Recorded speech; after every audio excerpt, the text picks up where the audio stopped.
Okay, sorry. Hi, 1 second. No worries. Hi, how's it going? Guys. Good. Wait 1 second. Hello? Hi, can you hear us? Yes, now I hear you. Cool. Okay. How are you? Good.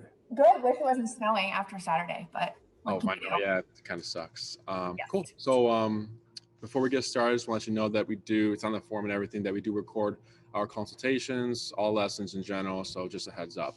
Yeah. So go ahead and just fill me in with any important information that you think I should know about, your goals, and anything else that you wanted to share. After that, we'll go ahead and just kind of go from there. Okay. Okay. You want me to start? Okay. So Wrigley, who goes to daycare with you all, is a rambunctious child, I'd say, for us. And we've worked really hard with her since we got her, what was that, 3 years ago? And she's gotten a lot better with some pieces that, we've been really focused on with her. But broadly, I guess this started was a couple weeks ago, we took her to Humboldt Park, and we had found an enclosed fenced-in area to let her run around. And she had one of the gates it was the smallest opening, and she got through.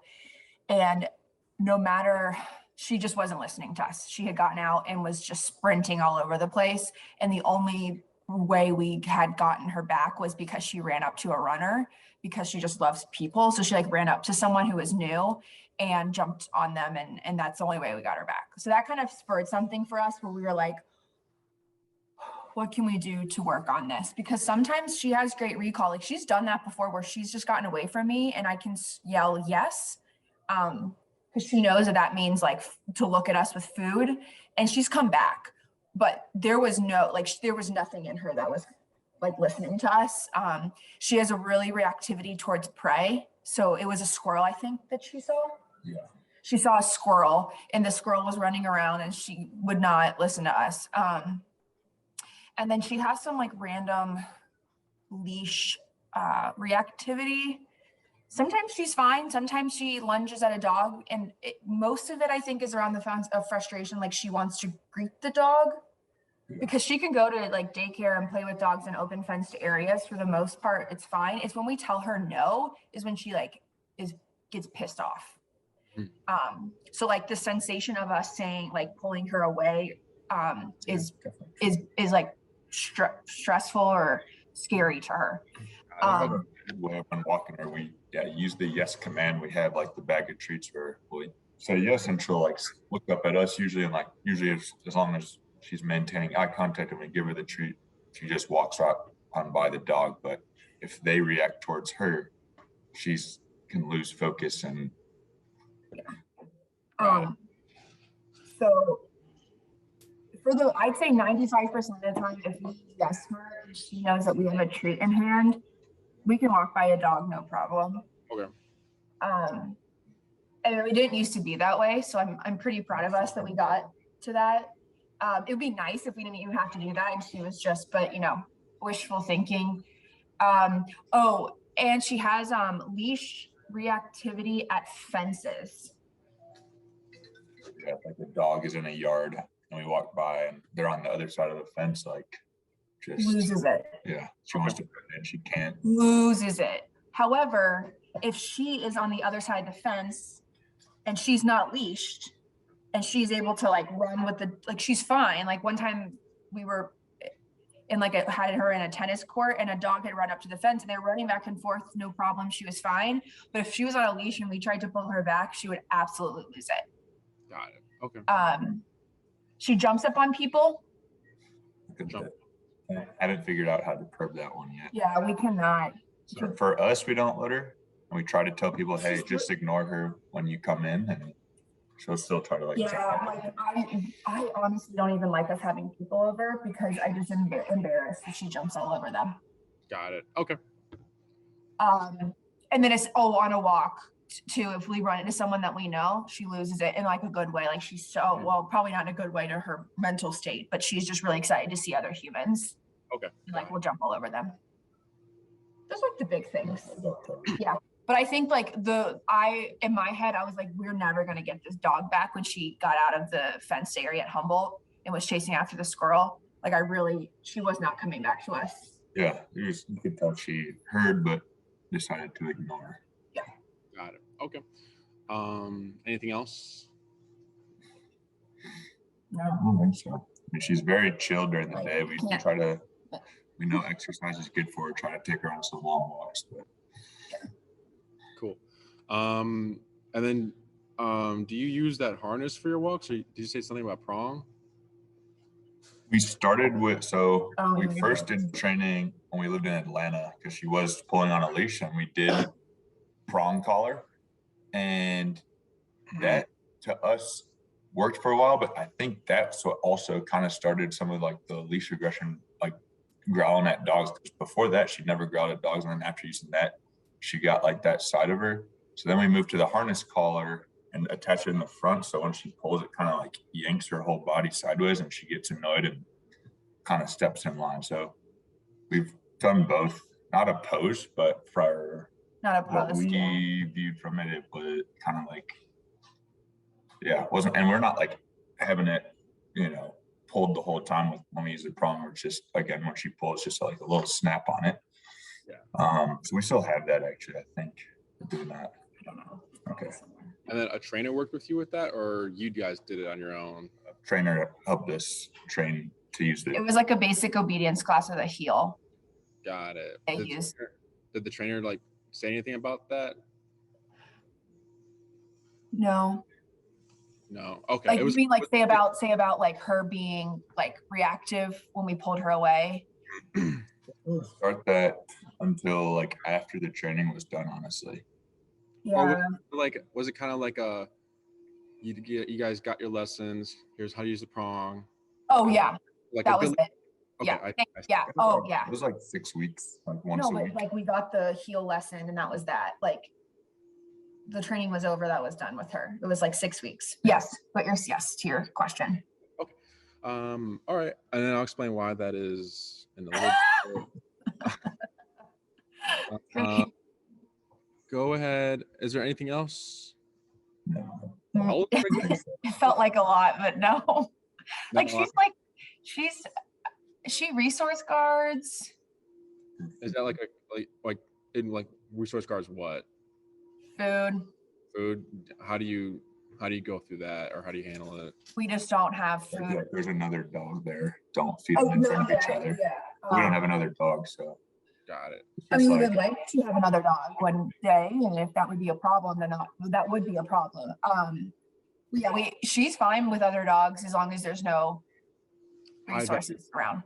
Yeah, your canine perspective is great because they're just in there and they're just playing. Like places that like there's balls, or they like it's just like a hole dug in the ground at a park, like my hole. Oh yeah. We don't take her to dog parks anymore because it's just a disaster from other people, but you might agree with that being the case as well. Yeah, I mean, I just get anxious because I'm like, I don't know, this dog who's running up on my dog. Yeah. It's too many. I don't need to worry that much when I'm hanging out with my dogs. But I agree. Yeah. Avoiding dog parks tends to be like the best decision there. There are some dog parks where it's I think there's like one up north. It's more like a trail type thing. Prairie Wolf. Yeah, that one sounds pretty cool. We've been there and it's no problem. It's been fine. It's open. She's just, I mean, like she likes humans more than she likes playing with other dogs, but like she chooses a human over another dog to play with. Oh, yeah. So like at a big area like that, she'll play with the dogs for a little bit, but then she's just gonna run off and explore. And like if a human's like calling her over, like that's where she goes to. Like the last thing I'll say is when she got away from us at Humboldt, there were dogs running around. There were dogs like close by, and I thought for sure she was gonna run towards these people walking their dogs, and she didn't. She ran right to the runner that was walking by. So okay. Yeah, I mean from daycare, she's fine. She plays well. I don't know. I feel like she has like a very cute, like a unique like I don't know how to say it, a unique look. Like she looks like just like what? Like I don't know. She has I'm biased. I agree, but I mean, obviously love her very much and want her to, be a better behaved dog. So curious what you have that you could work with us on. Sure. So with like the prong collar, because for some dogs, prong collar is enough in the beginning, or maybe they learn from like they kind of override it later on. But what you're seeing is just her being just annoyed. So whether you use whatever tool you use, trying to stop her from doing something tends to be an issue for her because she's so like, no, I want to keep doing this. So then you're going to see the barking, the whining, the escalation happen because there's something, there's an aversive happening, but then she's like, no, it's not that bad. So the prong collar, dogs tend to override it. So then it just becomes an annoying thing on their neck that increases the frustration. So pros and cons for prong collar is outside of behavior. You can still teach heel, stay, sit, down, come, place. Cons would be if the dog overrides it, then you're stuck. Because if you give your harshest leash pop as a 7, right, on a scale of 1 to 10, but then she's at a 10, then you're just gonna either annoy her or just nothing's gonna happen. Another con would be you take the leash off, you've lost all control. So then you don't get the off leash control with prong collar as well. Now harnesses, especially with the front clip, you do get like that side control. Maybe it might be easier for it to like kind of turn, but it's more of like a band-aid. So like it's not actually like addressing like the root, which is the frustration of wanting to go. You're just kind of like moving her this way. So and she's honestly kind of overpowered it honestly, like she'll pull and doesn't even care that one of her legs is like it has wrapped so much that one of her legs is, she just goes. An example is pulling towards Petco because she wants to go into Petco. Like that's like fresh on her mind. And she doesn't care. Like she'll pull, no problem. And at that point, yes doesn't work. She's on a beeline to get in this. Yeah, and yes, like she's going to Petco and that's it. I was gonna say something about this. She's besides when we see squirrels, and we're at fences, like I know those are like big with other dogs behind it. Like she's really good on she's mostly pretty good on a leash. Yes. So like we don't have she doesn't pull the entire walk. Mm-hmm. It's just when there is a distraction or a prey. Yeah. In her mind. Yeah, we don't use harnesses because we find that it just makes everything kind of worse. So for like example, harnesses are used for like huskies to pull dog sleds. Horses have harnesses to pull the carriages, and then we also use harnesses for protection training. So how that works is dogs have what's called opposition reflex. So if you pull left, she goes right. If you pull forward, she wants to go back. If you pull back, they want to go forward. They always want to go against the pressure. So when we're doing protection training, I have a dog. There's the person across with like the bite suit, ready to get bit, right? I pull and then I release, pull, release, pull, release. So I'm just kind of like playing with the dog. So then when I pull back, it makes them want to go forward. So I let them go a little bit forward, but then I pull back again. So now they're getting frustrated because when I pull back, this pressure is telling them to go forward. I let them go, but then I pull them back again. So then it's just like once we see the frustration and the aggression start to come out, then I let the leash go, and then they go and bite the guy. Then they get the reward because I want the frustration. I want the aggression. So sometimes when owners get a little puppy and they have them on a harness and then they pull the puppy away from dogs or people, unintentionally, they could be training, like doing protection training in a way. So how it works from that young age is puppy sees puppy or person, owner's like, nah, we got to keep going. And the puppy's like, that was kind of annoying, whatever. But as this keeps getting repeated, the puppy wants to do this other thing. But then at first the owner is like, it's cute. Let's let the puppy say hi to everyone, right? But then the owner's like, well, now the puppy's getting a little bit bigger. I need to keep moving forward. I can't say hi to everyone. Then they just continue to walk forward. Then the puppy's like, damn, like every time I see a puppy or dog, I get this annoying, because here it's annoying pressure. that's like for humans. For you might Yeah. have seen it, or in like the movies where like these two guys are getting into it like at a bar, then their buddies come and hold him back, and then you see him get even more aggressive. Uh, So yeah. And I don't mean to interrupt, but I feel like when I'm conscious of, okay, there's a dog, we're gonna walk by it, I'm gonna relax, I'm not gonna pull on her, and we give it space, we're pretty good. I mean, we can't walk on a sidewalk by a dog, and she just can't walk by a dog. Like, it's just not the, like, it's just, at least right now, she can't do that. But if we give it space and I don't pull, no problem. So I get that. And I try and be conscious, like, don't pull, like, show, oh, like, not dominant, maybe the word is dominance, but like, you feel calm. Because I'm an anxious person. And so, like, she's probably sensing that, like, I'm stressed because we're about to walk by a dog and you might lose your shit, that kind of thing. So, yeah, sometimes owners, you'll see them like kind of like walk like this, right? like bracing. Yeah, they're giving tension on the leash without them realizing because they're so stressed. But then again, the dog is feeling the tension on the leash. So then there's like, well, there's Oh, what is going? Yeah. tension here. How do I turn this tension or pressure off? I'm not getting an answer, or he doesn't know what to do. So then she's just gonna, all right, well, I feel like it's this dog, because every time I see a dog, they pull me or I get the tension. So that must be the answer. Yeah. But yeah, I mean, that's why we don't like harnesses for puppies under 6 months. We use gentle leaders. Yeah. To Oh, avoid okay. Yeah. collapsing, but that's for puppy stuff. And then what else did you have here? I'm probably similar with the jumping on or the fence thing, similar way. I don't know if she just senses stress at a fence with another dog.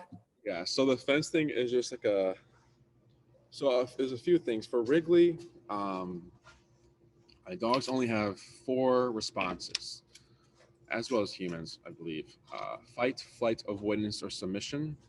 So She's fight, she's fight. I think. Okay, so the reason why you're thinking fight in most of your experiences is because you have eliminated a certain response. Do you know what you've eliminated when you're walking out with her? Forget submission and Flight. She can't run away. yes. So then the last You're putting me into training too. the last the next response after flight is fight. So then she's always going to go into fight mode because, well, I can't run because I'm attached.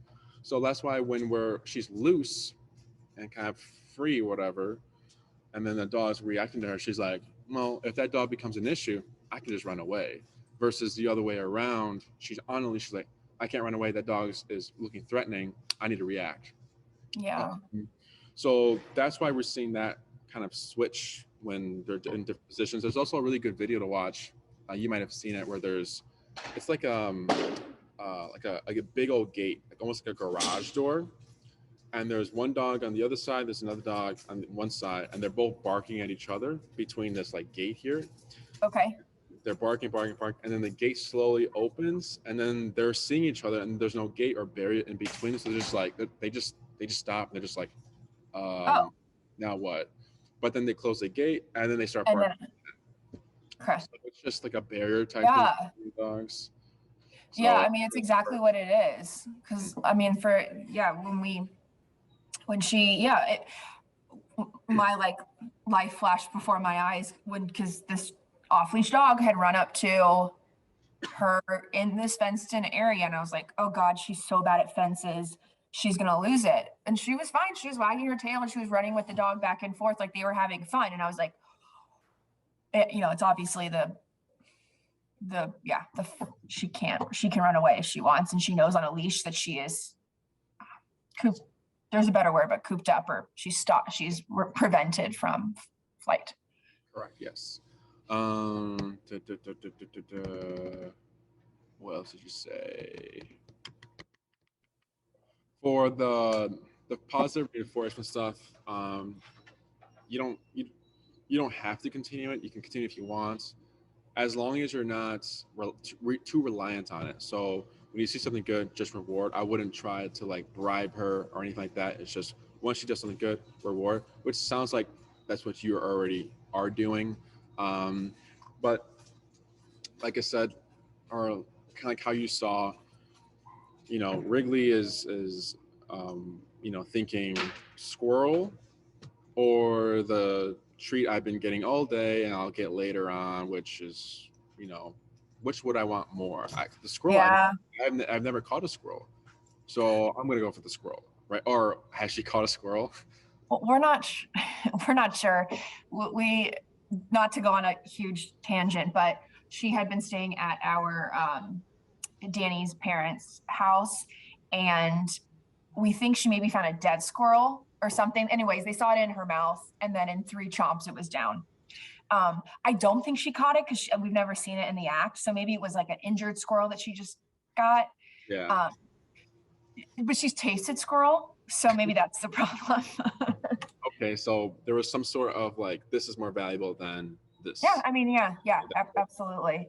Because like when that's happened before and we've been in an enclosed area and like some gate swings open and she runs out, I've been able to say yes, and she runs right back to me for the treat. But like the squirrel was the game changer for her. Yes.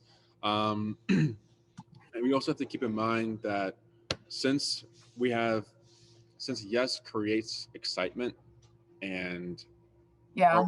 you see that from her, correct? Like she gets excited. Yeah. Yes. Yeah, her ears just popped up. So in the training, there might be a pause on the markers and food. Okay. For a few reasons. So here we had a client who the dog couldn't handle like being pet, because once they started giving affection back, then the dog regressed and went back to reactivity again. But then when they stopped the affection and were very strict with this dog and just almost just coexisting, just like hanging out, the dog was great. So that's like the extreme. For Wrigley, what I'm trying to say is that if we're on a walk and she's in an excited state, she's more likely to react than if she was in a passive state. So if she's doing great and we say yes, and then we kind of like, she has like a scale, like we want it to be like a 1 or a 2 at most. Yeah. Like she's gonna be like whoa, and then she's gonna go to 5, and then she's gonna get excited again, because then we're gonna be going back and forth. But we just want to keep her here. We don't want to give her any confusion. So it's either gonna be getting rid of that marker and then just giving the food, or seeing how everything kind of plays. Because maybe you can say yes and she's still doing good, then that's great. So it's all just gonna mostly be playing it by ear with like your markers and then the food stuff with the reactivity. Yeah, so she knows in a calm state on a walk, if she makes eye contact with us, she gets a treat. I think it excites her a little more, but sometimes, and then obviously you could tell me this is bad. Sometimes like if she looks at me and I'm like, like happy, but almost like not now, or like I actually say like not now. She like just continues walking, no problem. Just because like in my mind I was like, like I can't treat you all the entire walk, but I do appreciate the fact that you're looking for me for eye contact. Yeah. So like in a total neutral state, like she's looking for us. So I don't know. Literally I go not now, and she just keeps walking. Like she'll look away. It's very funny. But so she's like, I think with the food marker, she's incredibly food motivated. Well, unless there's a squirrel, apparently, that it's usually in most scenarios has worked for us. So, and that's also part of the reason why, because like in that scenario, like food wasn't working, or the food marker wasn't working. So like, what can we, to your point, like what can we do to decouple that, or like do something else with it? For sure. Anything else? Any other questions? No, I mean, I don't know if like the jumping on people is like something you're gonna get into. Yeah, we'll get into that. Oh, okay, got it. Okay. No, that's like the big stuff. Sounds good. All right. Believe it or not, like I think she's a pretty good dog, considering like we got her at like an adult. Like she never got any bigger after we got her. Like we didn't have any opportunity to like train her and like, so she's, I think all things being considered, a shelter dog that we just fell in love with. Yeah, she's pretty calm. She had, I don't see like anxiety or anything like out of the ordinary when she's here. She's just. I'm actually really surprised that you say that, because she, we used, maybe we should mention that we used to put her in her crate at night. Mhm. And then about a month and a half ago, she almost had like crate regression, where she'd go in her crate for 30 minutes at night to sleep, and then she'd wake up and howl and whine. Oh, she has separation anxiety, but we've managed that. Okay, sweet. Yeah, we have a routine. When we leave, we give her a carrot, like a better Kong, and she might whine a little bit, but she's not destructive, and she just goes and lays down. Got it. Okay. But yeah, so she like had some crate regression, and it was like impacting our sleep, because she'd wake up in the middle of the night and whine for 30 minutes to an hour. And so now we're not like letting her sleep with us, but like she's not sleeping in her crate at night right now. She's not sleeping in the crate. Okay. Does she need to, or is it just like a? I just thought it was something structured for her. I don't know, like some. For us, it's like my dog doesn't do any crate time like at all, but she's already. Okay. So like for us, it's like to get a puppy. You have Kilo? Is that your dog? No, that's Andy. Andy has Kilo. I have two dogs. I have my two German Shepherds, Lola and Hart. For okay, sorry, I just wasn't sure about the for raising a dog or raising a puppy or even getting a shelter dog, definitely kenneling would be great to set the rules and boundaries for the first few months. But then if you find that, Wrigley's just hanging out, like she's not really destructive, she doesn't really, potty out in the home or anything like that, then if you see that she earns the privilege of being out the kennel, then she earns it, because that privilege has to be earned. If the dog is peeing or chewing or doing whatever they want out, then they don't get that privilege there. But yeah, she's fine. Like, yeah, for the most, yeah, she doesn't. She's only chewed up two. We've had her for 3 years. She's only chewed up 2 things that's not food related, and it was 2 computer chargers. But that was when we first got her, and then she hasn't chewed up anything since. Like, she doesn't care about shoes, blankets. Like, she has her bone and that she loves, and yeah, no, she's fine. So Nice. if you think that that's not problematic, then we're okay with it. I know some people will have some people are like, you need to get the dog in the, which I get, but it's just like, she just lays on her bed all day. And she's even to the point where like, she doesn't get on the couch unless we invite her. Like, she's very like, she knows like that is a forbidden fruit and she has to be invited up. So like, she's knows her place in the home for the most part, unless people come over, then that's when she jumps on people. Right. Okay. So, we'll talk about that as well. So yeah, some trainers are very like, no dogs in the bed, no dogs on the couch, create all these strict rules. But at the end of the day, it's like, doesn't matter. We're not really like that. I think one dog trainer had like a everyday routine or how everything should be structured, and it was like extreme. It's like, Jesus Christ, like it's, if the dog can do it, it's fine. Her best quality is the fact that she is the biggest cuddle bug. Like, she's so malleable. Like, she will just like, I can hold her like a baby right here. Like, and that's like all she wants. And so as like her best quality is the fact that she just like loves being next to you. Like, I don't want to like, you stay on the floor and you're not allowed in our bed ever. And you stay in your crate. Like, that's the kind of thing where it's like, obviously if it's the professional opinion, we get it, but her best qualities are like things that people tend to say, like, don't do it. And also Danny had to go to a meeting, but he'll be back at 11. So, sure. But it also depends on like the dog. So like if we're dealing with like if we have owners saying, yeah, my dog keeps biting me. Why do they keep biting you? Because they keep trying to cuddle with them. Well, then don't cuddle with them. So then there's different dogs that need different types of structure. But at the end of the day, if Wrigley is able to live life in this way with this routine, then I wouldn't worry about it. Okay. Cool. So, and then you're aware we do e-collar work, correct? Yeah, and that's something that we wanted to talk through because we're open to it. And I don't know, maybe when she got away from us, if there was some type of thing that we could do because she was off leash that would maybe make her come back to us, that would have been great. But she's obviously not trained for that. So Yeah, you're gonna have to start carrying squirrels from now on. Now, just like a few on your belt. Was it like Davy Crockett or something? But no, definitely does give you that what is it?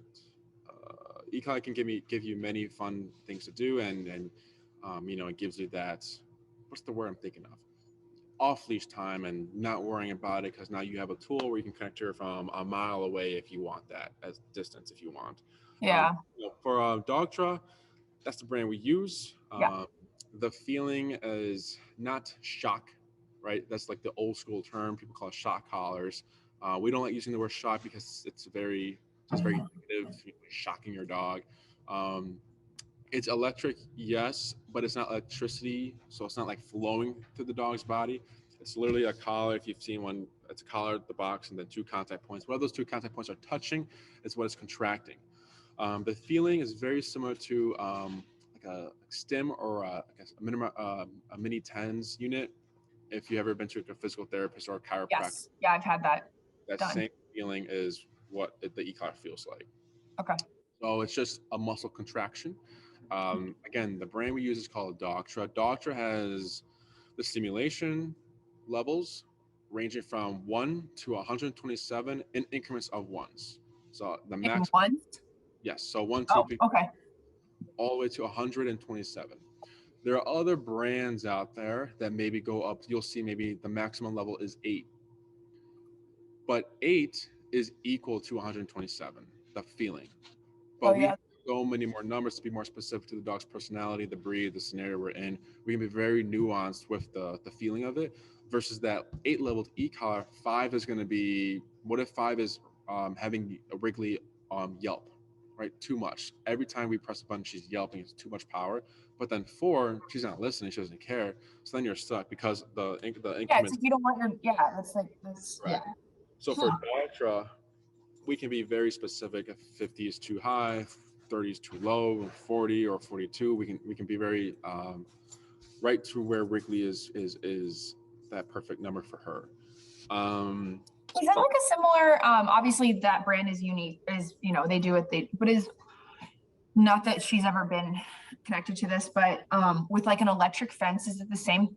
Is it the same idea? Like when people have electric fences, it's still like the stimulation on their neck when they're about to get close to the fence. Yes.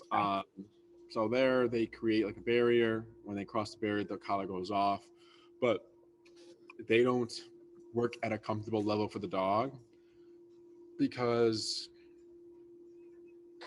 there might be a moment where Wrigley sees a squirrel and then she'll just go through it. So those need to be at like the maximum because you need to do there needs to be some sort of concern of crossing this boundary, right? Because Wrigley's going to be thinking, okay, there's a squirrel there. I want the squirrel, but if I cross this line, this goes off, and this is more concerning than the squirrel, so I'm not going to bother, right? Is it possible that nothing can stop her from a squirrel? We've never had an issue where like e-collar wasn't effective or like if the maximum level wasn't going through. Okay. I'm just curious. We've only had one dog who needed to be on 2 receivers on the strap. So he had 2 collars here because he was human aggressive. So he was he's here now. He boards here all the time. He's hanging out with us. But when he's with the owner, he gets into that territorial mode and he is very tough. It's funny. He's a little small, like he's small, but he's like a little tank. He's like a little tank. So that's fun. Okay. That's the only dog I've seen. I've never seen it not stop a behavior. Okay. Say maybe she might be first. I don't know. It's wild with her, with the squirrels. I mean, I'm sure that's not the first Even like that's probably I assume it's a common thing, squirrels and dogs. Oh yeah, that's common. I mean, we've had dogs like they would get obsessed with like glares or like shadows, and they would stare at the wall and just start drooling. They'll just like then just drool. Like we've And seen. that's the thing where like I know she's not like we have a cat and like she gets really excited with the cat. Like she wants to play and the cat wants nothing to do with her and she hates that, but she's not like aggressive towards the cat. Like she just really wants to love it, or what I think is like she just wants to be with the cat and the cat wants nothing to do with her.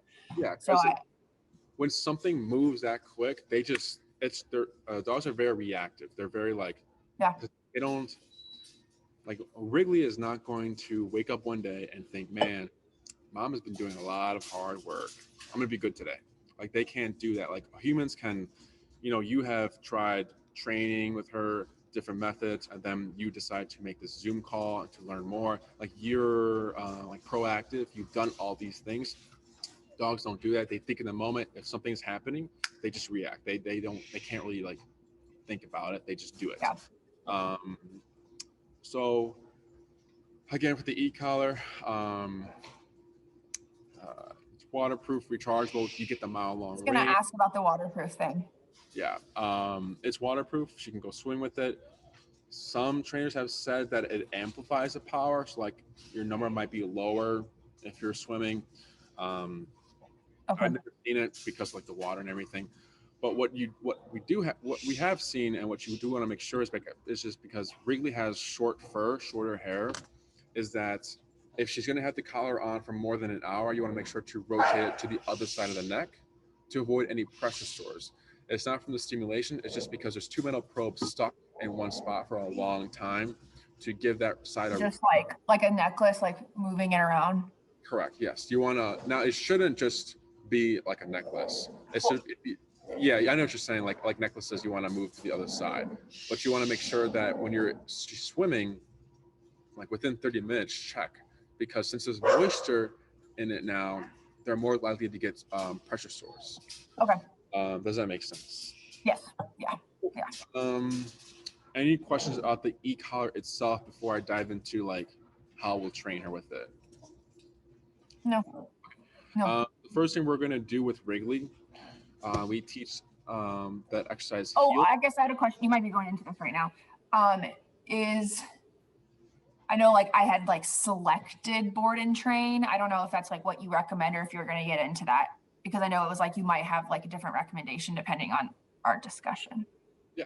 Okay. Yeah, we'll talk about the programs. Okay. But so far,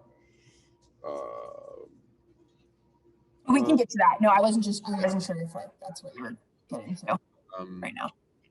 So heel. Our version of heel is walk with me, stay with me, sit when I stop. So if you take 5 steps with Wrigley should take 5 steps. If you take 10, she takes 10. When you come to a stop, she's to automatically sit, no words said.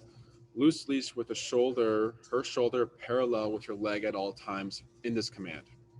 Okay. Left side or right side, whatever you want to do. Traditionally, we do left side. That's what heel is. Now we're teaching this through the e-collar. So she's learning a few things are being accomplished here. First one that's important is for Wrigley to understand how e-collar works. We do like the pressure work. So pressure turns on when she's not complying. Pressure turns off when she's complied. So she's learning, right, that this feeling is happening because of her. Dogs don't know that the e-collar is coming from the owner because there's nothing connected. So we've had dogs who have reactivity issues where they're on a prong collar, they're reacting, owner gives them a correction, but then the dog goes to the leash and bites it or bites the owner because the dog knows that this is coming from you. I see it happening. You're the problem. I'm going to address this. But for e-collar, there's no yelling. There's no like emotion. You don't need to like, there's no emotions happening. There's no confrontation. You're just pressing a button. Wrigley's going to be thinking it's the universe or Big Brother. Sometimes owners say it's Big Brother or whatever it's called, but she's not going to know it's you. It's just happening. So she has to learn how to turn it on, how she turns it off. The heel is also going to be addressing your reactivity. right? So like earlier, I was explaining how the e-collar fence is creating a concern. Same thing here. We're almost creating like a square for her to be in and to be the shoulder with your leg, or else this is going to go off. So the idea is, although are teaching obedience, it's the discipline behind the obedience that is what is important. So she's thinking, man, I need to be here, but there's dogs and squirrels, everything's over there, but this is more concerning, right? It's almost like let's say you see a ghost, but then there's a man behind you with a gun to your head.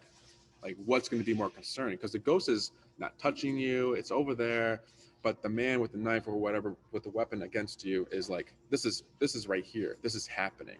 Does that make sense? So I'm gonna be more concerned about this than like the ghosts over there. Yeah. And it's just so far. No. So owners tend to walk the dogs three times a day, 20 to 30 minutes each, or 15, however it is.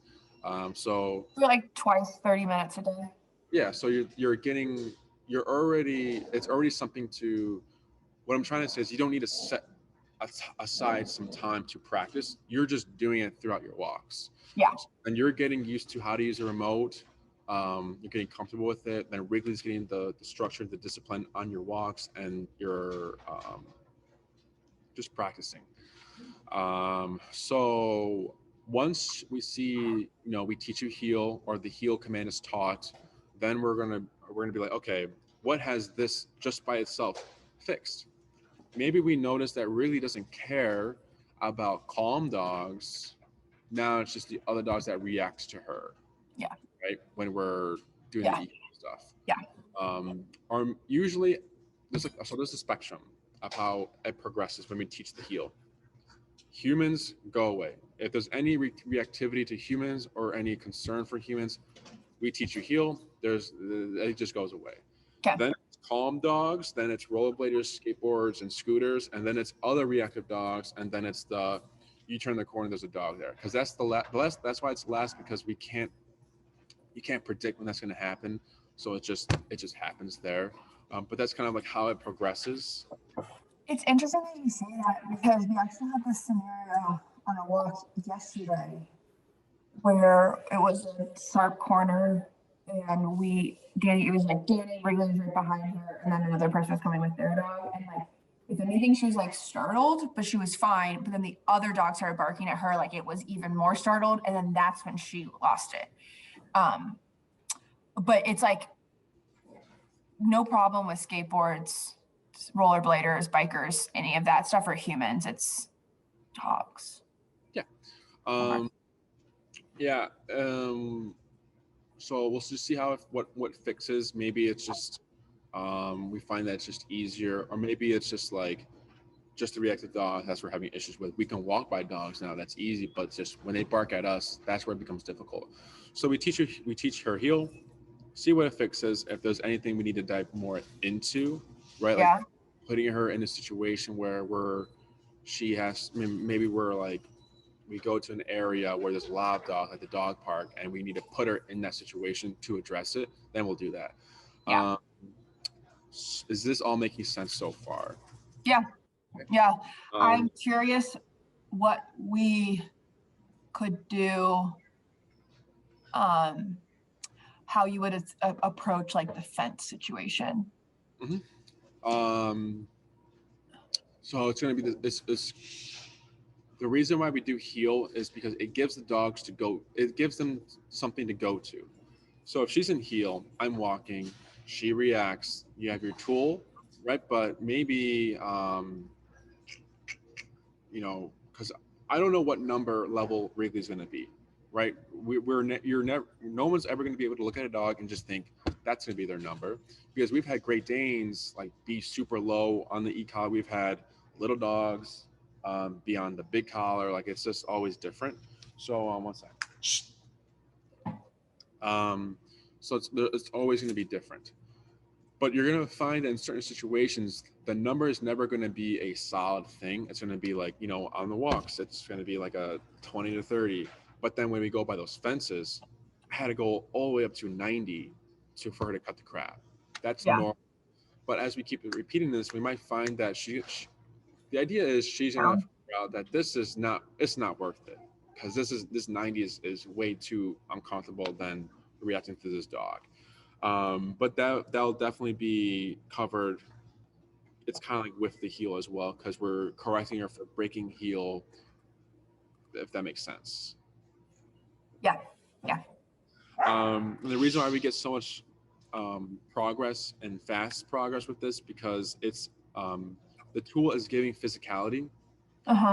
Dogs are naturally physical animals. So if Wrigley was at the dog park, for example, and then this dog was bothering her and she didn't want to play anymore, how do you think she would address that dog? At the dog park, and she was leave or like remove herself from the situation.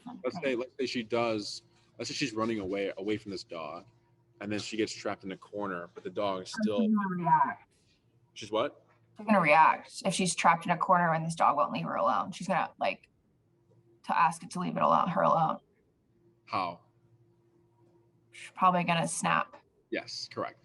So dogs can't say off, leave it, no, right? They don't give each other treats. They don't spay or neuter each other. They also don't put each other in timeouts or give each other drugs, right? Physicality is their language. So e-collar is giving the physicality. So that's why they grasp the idea pretty quickly, because it's their language. We're speaking to her in dogs. So that's why she understands it quickly. What else? So a lot of times owners think that e-collar is used as a punisher. So for example, she doesn't sit when I say sit. Do I just press a button and then she sits? It's not going to be that easy. There's going to be a lot of shaping and like leash work with the e-collar first for her to get understanding that this needs to sit. Because you'll see a difference between how a dog trainer uses it as a punisher and then how we use it. You'll see the difference in the responses of the stimulation. Yeah. So then once she has an understanding of the e-collar, then we can go ahead and dive into like the resource guarding and then the guests entering the home when she's getting excited, she wants to jump on. Yep. A common question owners have asked in the past with the e-collar is, when does it come off? Does she just learn the behaviors and then she's done with it? Or, is it on all 24/7, or when does the e-collar come off? On your walks, the e-collar should be on always, because we can't predict what's going to happen on these walks. So like maybe we're not using harnesses anymore. She's on a prong or just a flat collar. Yeah. We've heard a lot of stories where like fireworks go off, car crashes happens, something sudden happens where Wrigley is no telling. Correct. Yes. So then you have your remote to override her and then bring her back to you. In the home, if she's just hanging out, relaxing, minding her own business, like now, she doesn't need the e-collar. If you're gonna have guests come over, 30 minutes prior, collar her up, address whatever that is needing to be addressed. And if you find that Wrigley is relaxed throughout the stay of the guests, then you don't need the e-collar on. If you want to keep it on just in case, that's just up to you there. Yeah. When you say 30 minutes before, you need to get her trust into it's on, or what's the purpose of the 30 minutes before? Just so it's more natural. So if you collar her up, because it's also going to be timing. So I guess here, let me collar her up real quick. You're rushing. She's like, why is she freaking out? And it's just the energy is getting raised in here. No. Does that make sense? So the 30 minutes is almost like, okay, I'm getting collared up. I don't know why, but whatever. I'll go back to my bed. Then it happens, and then you might see her react, and then you can address it. Does it make sense? Yeah, sorry. She has a lot to say right now. She's like, is that Enrique? Wrigley, look. Yeah. So that's how that would work. There's different ways to address it, of how the guest enters the room, but that will definitely be covered. Any questions so far? No, just I guess something to know. It's once she gets over the fact that there's new people coming into our house, she's like calm and fine. Like she'll go lay in her bed. It's just like people coming over is that when she's like losing it. It's like excitement or something. But like we don't have a problem with her being uncontrollable like while people are there. Like she'll after the first probably 15 minutes, she goes and lays in her bed, no problem. So yeah. All right. So program wise, I mean, since it's just mostly you're looking for like more control, like general obedience in a way. Yeah. The reactivity seems to be like minor, nothing too like, you know, we've had dogs that would see someone in a house and react, and it was like pretty intense. Oh, okay. Yeah, I mean, sometimes, and it's not all the time. Sometimes if a dog's like barking at her from a window, she doesn't like it. Like she sees it and hears it, but it's not all the time. I don't know what that means. But it's a dog. It's not a human. It's a dog that's barking at her. Like if she sees a dog in the window, she's like, "Oh, okay, cool." So there's pros and cons to the board and train. Pros would be 1 week of our time is 3 weeks of your time for like the in-person, right? We just get it done faster. We know what we're doing. And she'll be learning, let's say for her, we have the 1 week, 2 week, 3 week, and a 4 week board and train program. 2 week program is probably what you're looking at. She'll learn heel, stay, sit down, come, place, all 6 commands on e-collar. Everything will be on video for you to see. So you're going to be seeing how she reacts to the e-collar for the first time, and how maybe we're training her and maybe you see her get flighty or anxious. How does the trainer work through that? And you'll see it. What you're not going to see are the training walks. We don't film those. So right here around the corner, there's a dog that is barking at the fence all the time. So we'll probably take advantage of it. It's like a built-in. How did you get so lucky that you have like a training situation around the corner? So unfortunately, you won't be able to see how we handle that. So then you're missing out on that. Another pro would be you still get the follow-ups, like the one-on-one sessions. So we can still like, especially since the weather's getting nicer, we can probably have that. Well, it was getting nice. I'm not sure. We'll see. We can have it at a park, right, to see how she's going to be doing with you guys in a more busier environment. So you'll still get the one-on-one sessions. At first, the training will only be tied to us, so that's a con at first, but that's why we have the one-on-one sessions. A common concern for other owners is that for the board and train is that if I do the board and train, am I going to be in that situation where the trainer comes over and then the dog's good, the trainer leaves and then the dog's bad, or how does that work? Yeah. Technically with the e-collar, it shouldn't be happening because let's say in the videos we're training Wrigley and the number she is at is 40. That's just her number. When you press a button on 40, it's still 40, right? So there's no he's stricter than her or she's stronger than him. 40 is 40 for everyone. It feels the same. There's no difference between whoever's holding Wrigley or you know what I'm saying? Yeah. So that's where, it transfers really easily because same number, same feeling, different person. That's all. It's different. For the in-person program, pros is that you learn a lot more. It's all hands-on, verbal instruction. We don't touch the dog. So you're there from the beginning. Cons is that it takes a little longer. Like I said before, from what I'm hearing, maybe the 6-week program would work for you guys, or the 9-week, depending on how much control you're wanting. So the 6-week program would be, for example, Mondays at 10:15, 6 times for an hour, once a week. Okay. That's how we do that. And then we host them here at the facility. We've done in-home before, or we can go ahead and meet at a park for distractions.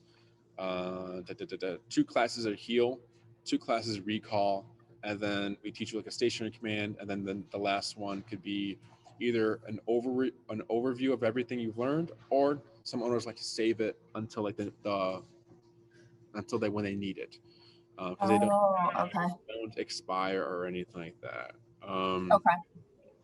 any questions about the in-person or the board and train program. And you said that the in-person is going to be Mondays at 10:15. Oh, that was just an example. Sorry. Oh, okay. So like, yeah, no questions. So you're just going through like options that we have. So if we were to do like a board and train, it's quicker, but it's obviously not with us. Like it'd have to like obviously it'd have to transfer it over to like us. Or in person, it would be longer, probably 6 to, you said even 9, depending, 6 to 9 weeks probably. Depending on how much control you're And how wanting. many times a week is that? Once? Okay. So let's say you do the 6-week program, and then maybe you're, because sometimes owners tend to think like, how do I say? Sometimes we're not good at this. No. Sometimes owner, we're going through the program, and the owner's like, wow, this was fast. Like, I want to learn more if I can accomplish this now. And they kind of like want more. So if you're like doing a 6-week and then you want more classes, you can purchase a 3-week program and just carry on, or a single class, however you want to do it, but minimum 6-week program for Wrigley. Okay. Like, obviously, is there any, it's a start as soon as possible, but do you guys have any, like, are you backed up on anything, or like with other trainings right now, or? I don't know my calendar. Jesse doesn't know either. We have assistants that handle that stuff. So it's just, they kind of, so after this consultation, you're going to get a follow-up email from my assistant. Tina. Tina's going to be reaching out to you, giving you the options we talked about, with the in-person and the board and train, with the prices, what I recommend. The e-collar I recommend, which can be purchased through us. If you want to purchase on Amazon, you can. Same price though. So if you do the board and train, a lot of clients tend to just buy it here, because then we can just pull it off the shelf. We have it. If you do the in-person, owners tend to buy it themselves via Amazon, or they just come pick it up, just so that they're familiar with it before that first lesson. So ECOT would be there. You're already a few steps ahead, because you've already signed the agreement form through Ginger. We have all her shot records, so we're already set with that. So then, after you get that follow-up email, you would just have to, it's just beginning the billing and booking then from there, and then just we work with your availability. So you'll give us your calendar, and then we'll work with that. And then Tina will let you know.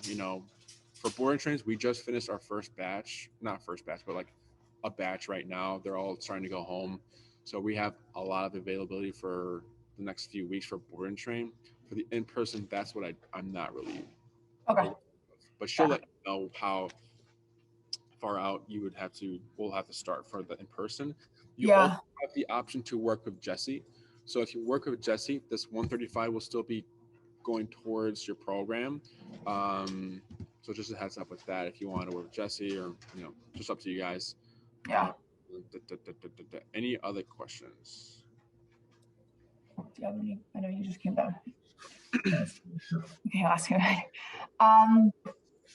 No, I don't think so. The only we know we're gonna have to board her with you all in June for. That's in a while though, for a week, and at least a week and a half. We go to Italy.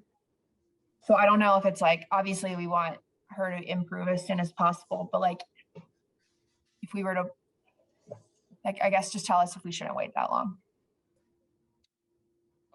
When? In June, you said? Mid-June. It's up to you guys. I mean, I know. As because I guess with the in-person, we could start now. I guess regardless, you'll see her for a week and a half in June. So I guess it's pretty much just what I'm saying. Yeah. Just keep in mind that the more a dog practices behavior, it's just, from here to June to whenever, it doesn't matter to us. It's more like on you guys. Whenever you. Yeah. I knew you're gonna say that, but I just wanted to throw it out there. Okay. Any other questions? No. Unless there's something that you haven't asked. He said he'll ask me later, so. Sounds good. I appreciate it. I think we got everything, yeah. I mean, I think broadly for Wrigley, I think the e-collar could help with a lot of things that we talked about. So that's why I'm pretty excited for the option. Yeah, since we're already seeing some frustration from aversives, I wouldn't be surprised if we saw frustration as well with the e-collar in the beginning. So that's normal for happens to these types of dogs. You'll start to see them. Let's say we're walking by a dog. She sees a dog, and you can start to see her thinking about loading up. We don't train the look at me command, right? I don't care if Wrigley looks at me or not, because it's harder for a dog to ignore 1,000 things and look at your eyes versus don't look at that one thing, look at 1,000 other things, I don't care, right?